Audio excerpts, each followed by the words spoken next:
Bonjour à chacune et chacun de vous. La semaine dernière, je vous disais que pour les semaines à venir, on traiterait à chacun de nos rendez-vous d'une thématique particulière.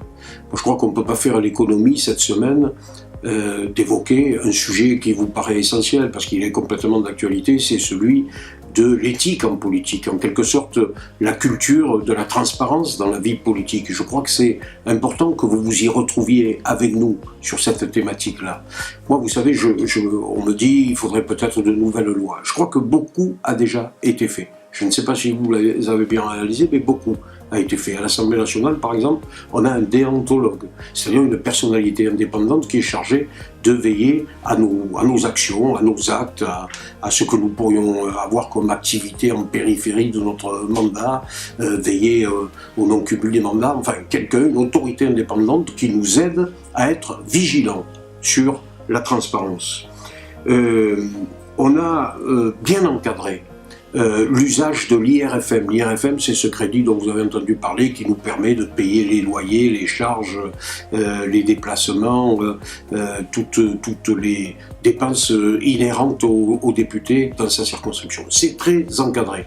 Nous signons une déclaration sur l'honneur en indiquant que nous veillons à la réglementation en matière d'usage de cet IRFM.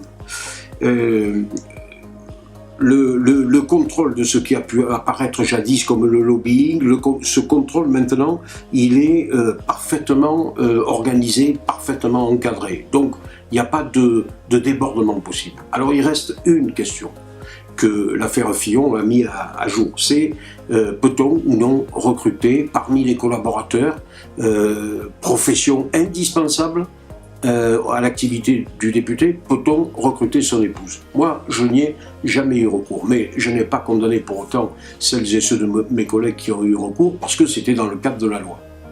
Néanmoins, on a fortement le sentiment que l'évolution des esprits condamne désormais ce type de pratique. Et donc je crois qu'il faut coller à cette évolution, à cette volonté très forte d'une éthique de la vie politique. Et donc je pense que demain, il ne faudra plus permettre à des conjoints de devenir les collaborateurs de leurs députés, sauf peut-être à l'exception de la collaboratrice qui tombe amoureuse de son député, qui va se marier, et là, difficile peut-être d'interdire l'amour. Un mot pour conclure.